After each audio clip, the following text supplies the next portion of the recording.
In competitive Super Auto Pets, players have a choice of 6 packs to choose from, and each pack has their own playstyle or lines that you can build towards.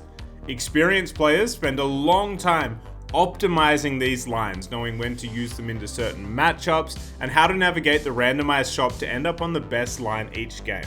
It's quite optimized at the higher level. But if you're prepared to get a little bit kooky, a little bit off-center, just a little bit off-meta, sometimes the shop can actually feed into what you're doing, and the results can be astounding. And this is the story of how I accidentally became a Super Auto Pets genius.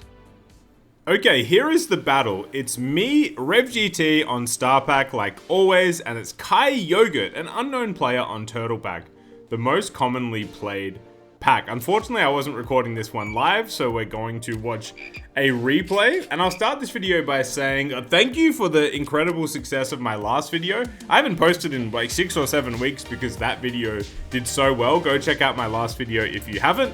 It was just a booming success, but really I wanted to put this one out as a little filler until my next movie, which will drop in a few weeks, little teaser. Anyway, back to the run. I have 8 trillion frogs. It's important that we pause here.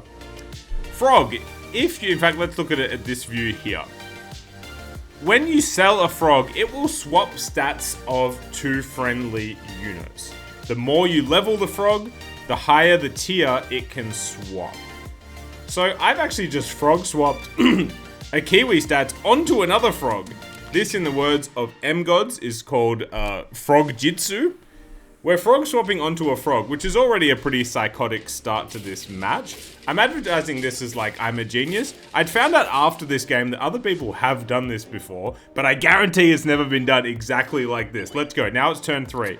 I'm buying shrimp on a frog. I'm buying another frog. I'm buying broccoli on a frog.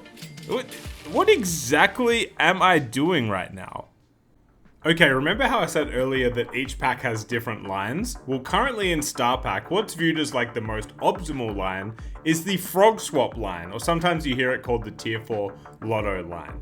So what you do is you push for 3 frogs early, then you look for 2 of a separate unit. And when it comes to turn 3, instead of taking your level ups like you normally would, you use turn 3 and 4 to spam shrimps and broccoli onto the 2 other units. Then when turn 5 comes, you combine them for 1 massive unit. You level up that unit, you level up your frogs. Now you have 2 tier 4s. You frog swap the stats from your mega unit onto one of your tier 4s, and boom, you're off to the races. The thing is, you can't force this every time. If you do, you will die because you require frogs early. You can only do this if you hit early frogs. But then why in this run do I have 3 frogs, but then instead of a separate unit, I have more frogs? The answer is simply that I've lost my mind, but the shop is kind of enabling it. So let's see where it goes from here. So here we march into battle with 5 frogs. My opponent has all the tempo, and quite importantly, they have an ox, which is very strong into my pack. An ox is a very good unit from Turtle Pack, but it really shines into certain other packs, such as mine. It shuts down a lot of things that I can do. Sorry, I should display their team. I now have 4 frogs. One of them's really big. And unfortunately, we're going to take another loss. So my frog swap strategy, if you can do the frog swap tier 4 thing and you can save lives, you're usually in a good spot. But I'm down to 3 lives. So anyway, this is the round that it's all about. Triple Shima Anaga in shop. We're going to reject that. We level into Clownfish. That's good. It's one of the best units in my pack. There's an anteater in shop. I'll take that. That's one of the best units. I roll. I don't hit my next frog, but I'll take a koala. Maybe I can survive the round. I'm on 3 lives. It's getting scary. Double skunk for my opponent. That is a strong unit. One of Turtle Pack's best units. So we're both hitting quite well.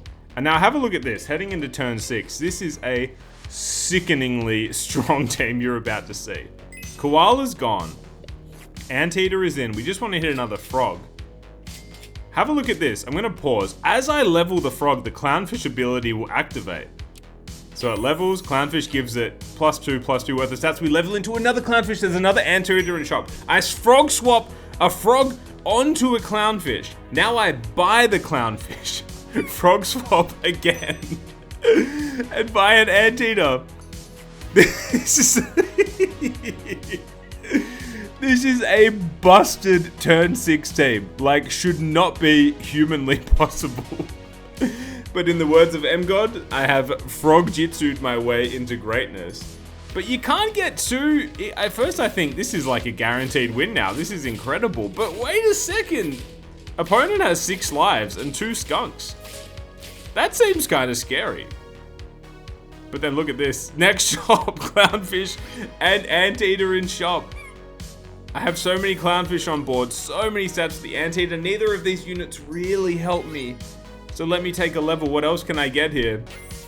I hit my favorite unit. If you've seen my movie, you know I love this guy. I absolutely love this guy. And I'm kind of thinking YouTube at the moment. This is a creator curse.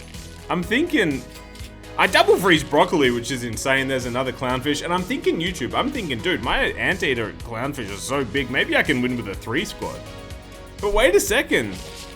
Opponent's board seems bad, but when you've got a skunk like that, like, you're just erasing so many of my stats. It's very funny, actually, to go on a quick tangent here. There's a lot of debate in the Super Auto Pets community about Turtle Pack being bad now. And really, that discourse stems from the fact that it's not as good as it used to be. Remember, it's the free pack, so it needs to be good. And you hear a lot of people complaining about how it's so bad now. Dude, there are so many units in Turtle Pack that if this pack released today as a new pack, people would be like, oh my god, Skunk is so broken. Like, there's so many units like that in this pack. I think it's just silly discourse to act like this pack is no longer good. It just ain't what it used to be. Little old Turtle Pack ain't what it used to be. Anyway, it's 3 lives each, and you think that the Reverend is storming home to a victory. One would assume one. Sometimes I kind of get a, like, Trump intonation to my speech. I don't know where it came from. I'm skipping a potentially good caramel. I'm just rolling for a vulture level. I do find 1 vulture. And here we go. I'm going to pause at the start of this battle. Oh my golly gosh. It's now turn 9. He's hit early dragon, early leopard, level 2 skunk. This is what I mean. If Turtle Pack dropped today, people would be like, oh my god, dragon is so broken. Oh my god, leopard is so broken. Oh my god, skunk is so broken. People don't factor that in when they talk about... Anyway, I'll stop complaining about that. We are going to take a win here. Vulture is good. Clownfish is good. Anteater is good. But look, it's close. And now you know that when you see a team with a few lives hit a dragon and a leopard early, you just expect the worst. You're like, oh my god, can I win like right now before their team gets all massive stats? I sell Woodpecker to level Vulture. I don't know if that's correct. I don't like either of my level ups. Can we at least win this round and take a breath and feel good about ourselves? That would be nice. Oh my god, level 2 dragon. Oh my god, he has a tiger. Arguably the best pet in the game. So now he's just raining down. I'm trying to not get too lost in the ability source right here, but he is raining down attacks on me. And we draw. That's bad. He now still has 2 lives. Uh-oh, SpaghettiOs.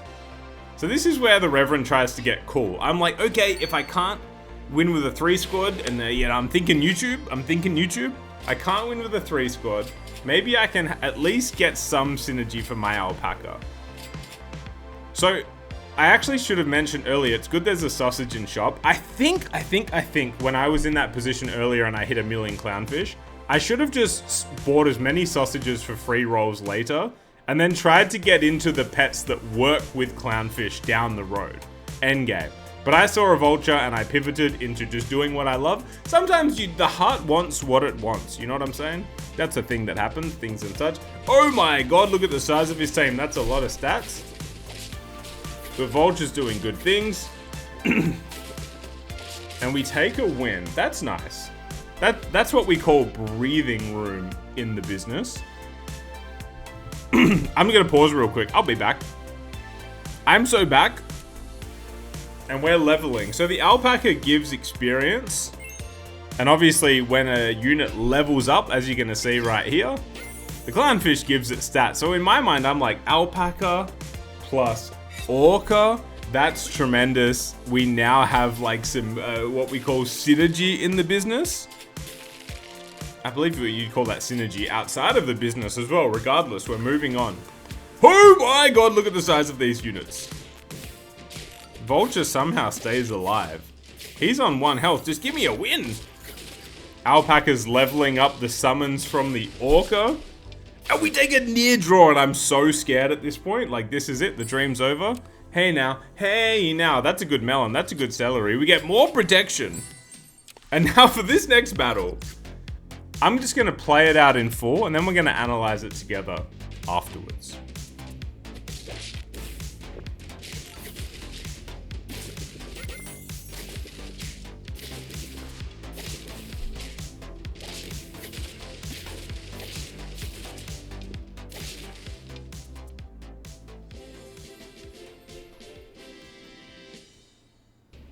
So according to the SAP calculator, I had a 34% chance to win this battle. There's a lot of RNG in this particular matchup, which dictates what the leopard snipes, what my vulture snipes, what summons come from the orca, etc, etc.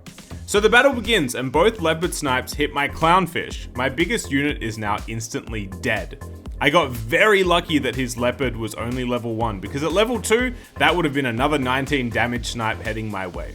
My piranha dies, which triggers a vulture snipe onto the skunk, but it also gets my orca to 16 attack. Now with that 16 attack, plus the extra 5 damage from the honeydew, my orca is able to trade with the leopard. Here comes the orca summons, which my alpaca levels instantly to level 2. The orca has close to 100 potential summons, and this one looks low rolly at first, as both of these are low tier feint units.